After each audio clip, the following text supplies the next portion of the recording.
할렐루야. 욥기 41장입니다. 1절부터 10절입니다.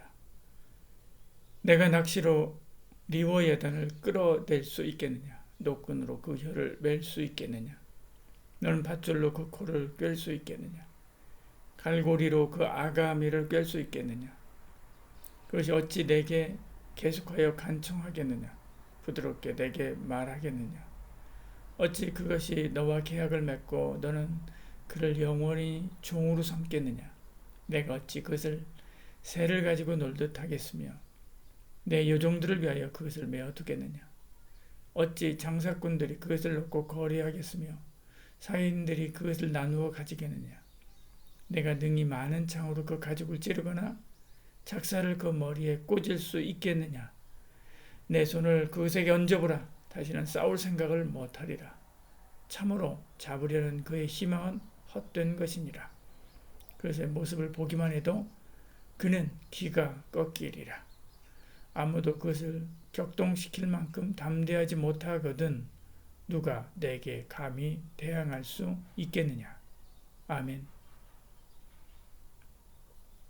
1절에 내가 낚시로 리와 야단을 끌어낼 수 있겠느냐? 노끈으로 그 혀를 맬 수 있겠느냐?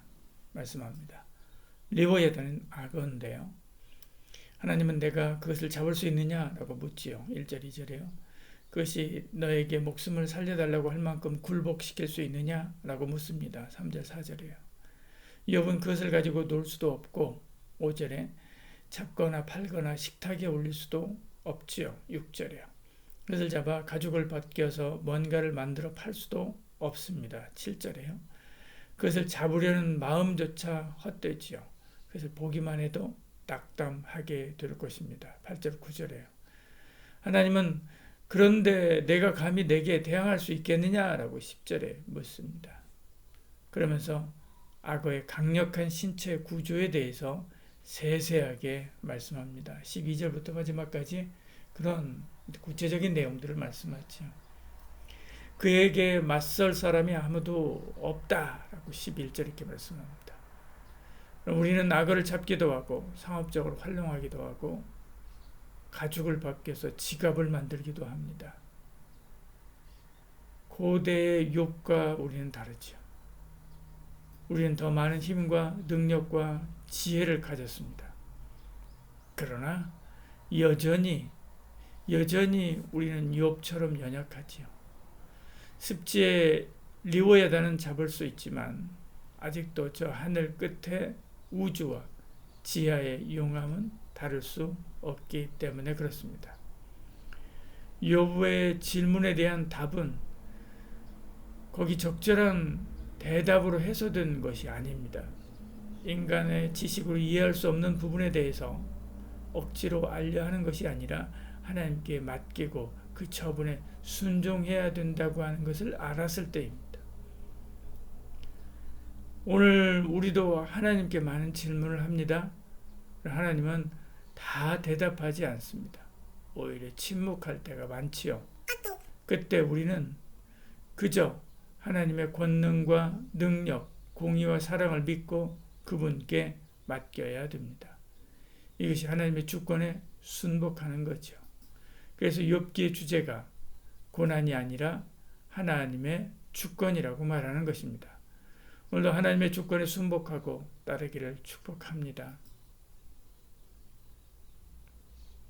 하나님은 이 악어에 대해서 말씀하시면서 땅 위에 그것 같은 것이 없다. 그것은 두려움을 모른다. 그래서 교만하다. 교만한 자들의 왕이다. 라고 결론짓지요. 33절, 34절에요.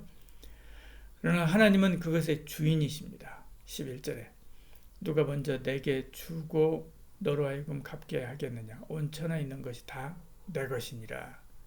온천에 있는 것이 다 내 것이다. 리워야단도 마찬가지로 내 것이다. 이렇게 말씀합니다. 그래서 설계하시고 직접 지으시고 생명을 불어넣으신 하나님이 그것의 주인이시죠. 네, 하나님이 지으신 모든 피조물을 우리에게 맡겼습니다. 청지기로 부르고 정복하고 다스리라 라고 말씀했지요. 창세기 1장 28절에 이렇게 말씀하지 않습니까? 그런데 악어나 하마처럼 통제 불능의 것이 있는 것은 우리가 청지기직을 버리고 떠났기 때문에 그렇습니다. 그래서 통제권을 잃어버리고 그것에 대해서 아무것도 할 수 없는 거지요. 요한복음 15장 5절에 나는 포도나무에 너희는 가지라 그가 내 안에 내가 그 안에 거하면 사람이 열매를 많이 맺나니 나를 떠나서는 너희가 아무것도 할 수 없습니다. 주를 떠나서 아무것도 할 수 없는데 주를 떠나버린 것이지요. 다시 돌아와 주님 안에 있을 때 무엇이든 할 수 있습니다. 우리 인생을 물어뜯는 리워야단 같은 불행을 제어할 수 있어요. 합력하여 선을 이루어 오히려 하나님의 영광이 되게 할 수 있습니다. 우리는 세상의 강한 것들을 부끄럽게 하려 부르신 하나님의 사람입니다. 고린도전서 1장 27절 이렇게 말씀하죠. 하나님께 세상의 미련한 것들을 택하사 지혜 있는 자들을 부끄럽게 하시려고 이렇게 말씀하십니다. 오늘도 주의 뜻 안에서 믿음으로 주의 영광을 나타내는 저와 여러분 되기를 축복합니다. 기도하겠습니다. 사랑이 많으신 우리 하나님, 우리의 삶에도 리워야단이 많습니다. 그러나 우리가 하나님의 뜻에 늘 순복하고 따르고 또 그 앞에 엎드림으로 다시금 통제권을 가져오게 하여 주시옵소서. 리워야단을 통제하고 우리 인생을 통제하고 우리 안에 불신앙을 통제하고 우리의 마음속에 있는 리워야단을 통제하여 오직 하나님께만 영광 돌리고 또 그분께 기쁨이 되는 삶을 살아가는 저희들 되게 하여 주시옵소서. 예수님 이름 기도드리옵나이다. 아멘.